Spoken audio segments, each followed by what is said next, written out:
அனைவருக்கும் வணக்கம். PAN card 2 அப்படின்னா என்ன? அது எதுக்கு தேவைப்படுது? ஏற்கனவே பான் கார்டு வச்சிருக்கிறவங்க அவசியம் அது வாங்கணுமா? அப்படின்ற பற்றிய விவரங்கள இந்த பதிவுல நம்ம விரிவா பார்க்கலாம். நம்ம இந்தியாவுல சுமார் 78 கோடி நபர்கள் பான் அட்டைகள் வைத்திருக்கிறார்கள். குறிப்பா நடுத்தர வர்க்கத்தினர் அதாவது மிடில் கிளாஸ் என்று சொல்லக்கூடிய நடுத்தர வர்க்கத்தினருக்கும் சிறு வியாபாரிகளுக்கும் இது மிகவும் முக்கியமான ஆவணமாக இருக்கின்றது. இந்தியாவில் அனைத்து துறைகளும் டிஜிட்டல் மயமாக்கப்பட்டு வருது. இதனால் மக்கள் எந்த ஒரு திட்டத்தையும் எளிதாக அணுகக்கூடிய வகையில் இருக்கின்றது. அந்த வகை தற்போது பான் கார்டும் முழுக்க முழுக்க டிஜிட்டலாக மாற இருக்கின்றது. இதற்காக அமைச்சரவை குழு வருமான வரித்துறையின் பான் 2 திட்டத்திற்கு 1435 கோடி நிதி செலவில் ஒப்புதல் அளித்துள்ளது.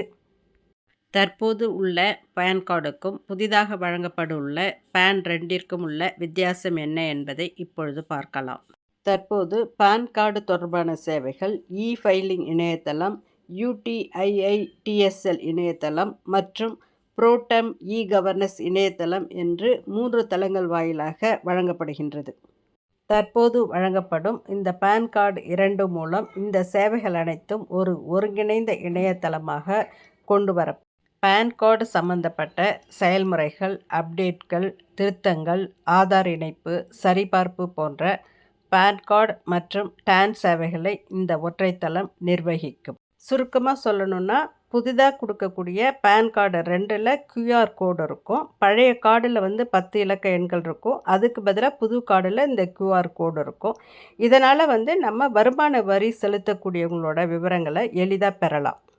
பழைய பான் கார்டு வச்சுருக்கிறவங்க எல்லாரும் இந்த பான் 2 கார்டுக்கு விண்ணப்பிக்கணுமா அப்படின்னா தேவையில்லை. பழைய கார்டே போதுமானது. அதே சமயத்தில் QR கோடோட கூடிய பான் கார்டு உங்களுக்கு தேவைன்னா மட்டும் இணையதளத்தில் நீங்கள் விண்ணப்பித்து பெற்றுக்கொள்ளலாம். இதற்காக கட்டணம் எதுவும் செலுத்த வேண்டிய தேவையில்லை. முழுக்க முழுக்க QR கோடுடன் கூடிய பான் 2 கார்டு இலவசமாக வழங்கப்படுகிறது. அத்துடன் டோர் டெலிவரியும் செய்யப்படுகின்றது. இந்த பதிவின் மூலமாக பான் கார்டு 2 அப்படின்னா என்னன்னு தெரிஞ்சிட்ருப்பீங்கன்னு நினைக்கிறேன். ஏன்னா என்கிட்ட நிறைய பேர் கேட்கும் பொழுது இந்த பான் கார்டு 2 திட்டத்தால் ஏற்கனவே நம்ம வச்சுருக்கிற பான் கார்டு செல்லுபடி ஆகுமா, அதை கேன்சல் ஆகிடுமா, இல்லை என்ன ஆகும் அப்படின்னு கேட்குறாங்க.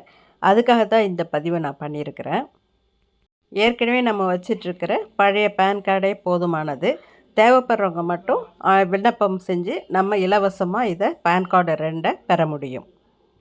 இந்த பதிவு உங்களுக்கு பிடிச்சிருக்குன்னு நினைக்கிறேன். பிடிச்சிருந்தா லைக் பண்ணுங்கள், ஷேர் பண்ணுங்கள், கமெண்ட் பண்ணுங்கள். முக்கியமாக சேனலை சப்ஸ்கிரைப் பண்ணுங்கள். நன்றி, வணக்கம்.